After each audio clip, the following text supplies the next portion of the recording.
বন্ধুরা, মহাভারত শুধু একটি যুদ্ধের কাহিনী নয়, এটি ধর্ম ও অধর্মের সংঘর্ষ, ন্যায় ও অন্যায়ের বিচার এবং কর্মফলের এক চিরন্তন শিক্ষা।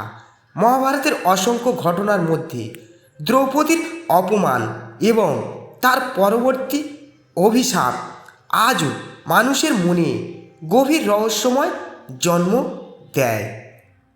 অনেকেই বিশ্বাস করেন দ্রৌপদীর অভিশাপে কয়েকজন ব্যক্তি এমন শাস্তি পেয়েছিলেন যার যন্ত্রণা যুগের পর যুগ ধরে চলছে।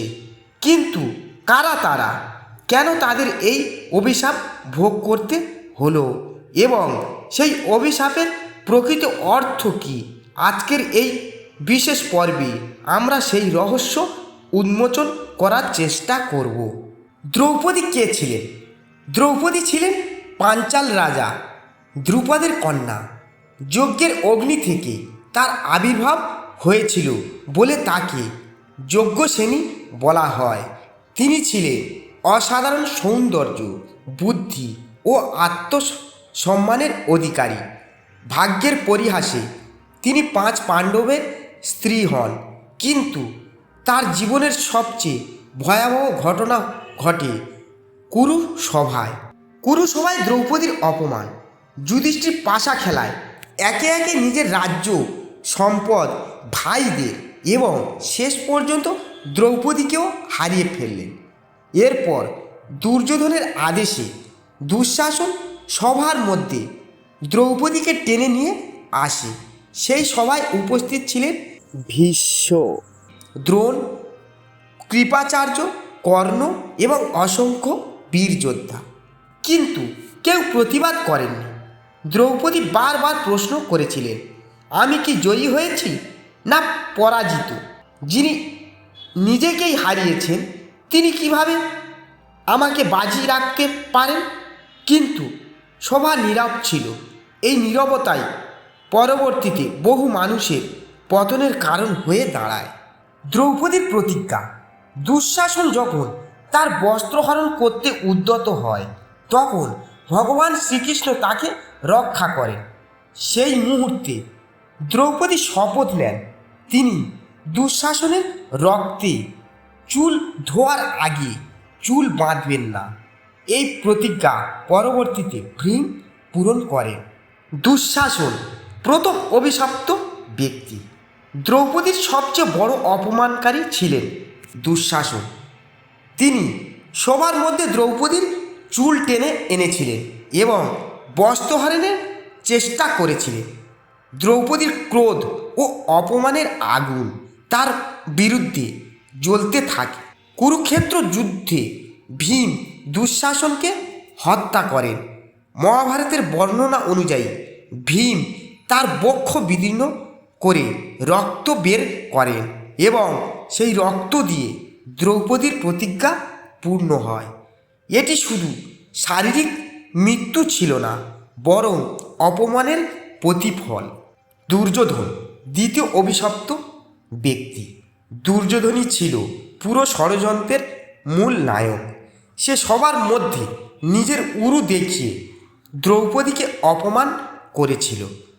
দ্রৌপদীর অপমানের পর তার পতন অবশ্যম্ভাবী হয়ে যায়। যুদ্ধে ভীম তার উরু ভেঙে দেন। যে উরু দিয়ে সে অপমান করেছিল, সেই উরুই তার মৃত্যুর কারণ হয়। এ যেন কর্মফলের এক নিখুঁত বিচার। কর্ণ তৃতীয় অভিশপ্ত ব্যক্তি। কর্ণ ছিলেন মহাবীর, দানবীর এবং অসাধারণ যোদ্ধা। কিন্তু কুরুসভায় তিনি দ্রৌপদীকে কঠোর অপমান করেছিলেন। তিনি দ্রৌপদীকে দাসী বলে সম্বোধন করেন এবং বস্ত্রহরণের পক্ষ নেন। অনেক পণ্ডিত মনে করেন সেই অন্যায়ের ফলে কর্ণ জীবনের শেষ মুহূর্তে অসহায় হয়ে পড়েন। তার রথের চাকা মাটিতে আটকে যায় এবং তখনই অর্জুনের তীরে তিনি নিহত হন। ধৃতরাষ্ট্র চতুর্থ অভিশপ্ত ব্যক্তি। অন্ধ রাজা ধৃতরাষ্ট্র সব কিছু জেনেও অন্যায়ের বিরুদ্ধে দাঁড়াতে পারেননি। পুত্র স্নেহে তাকে সত্য থেকে দূরে সরিয়ে দিয়েছিল। দ্রৌপদীর অপমানের সময় তিনি নীরব ছিলেন। পরবর্তীতে তাকে নিজের শতপুত্রের মৃত্যু দেখতে হয়। একজন পিতার জন্য এর চেয়ে বড় শাস্তি আর কি হতে পারে? অশ্বত্থামা পঞ্চম এবং সবচেয়ে ভয়াবহ অভিশপ্ত ব্যক্তি। মহাভারতের সবচেয়ে ভয়ঙ্কর অভিশাপের শিকার ছিলেন অশ্বত্থামা। যুদ্ধ শেষ হওয়ার পরে তিনি রাতে ঘুমন্ত অবস্থায় দ্রৌপদীর 5 পুত্রকে হত্যা করেন। যখন দ্রৌপদী এই সংবাদ শুনলেন তার হৃদয় ভেঙে যায়। অশ্বত্থামা অপরাধ ছিল অত্যন্ত নৃশংস।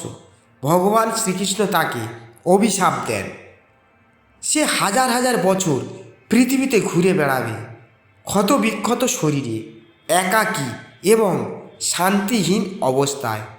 জনশ্রুতি আছে অশ্বত্থামা আজও জীবিত এবং সেই অভিশাপ ভোগ করছে। দ্রৌপদীর অভিশাপের প্রকৃত অর্থ। বন্ধুরা, এখানে একটি বিষয় বুঝতে হবে। মহাভারতের মূল গ্রন্থে সব ক্ষেত্রে দ্রৌপদীর সরাসরি অভিশাপ শব্দটি পাওয়া যায় না। অনেক ক্ষেত্রে এটি কর্মফল, প্রতিজ্ঞা এবং ধর্মের বিচারের প্রতীক। অর্থাৎ যারা অন্যায় করেছিল তারা নিজেদের কর্মের ফল ভোগ করেছে। দ্রৌপদী এখানে ন্যায় বিচারের প্রতীক। আজকের জীবনের জন্য শিক্ষা।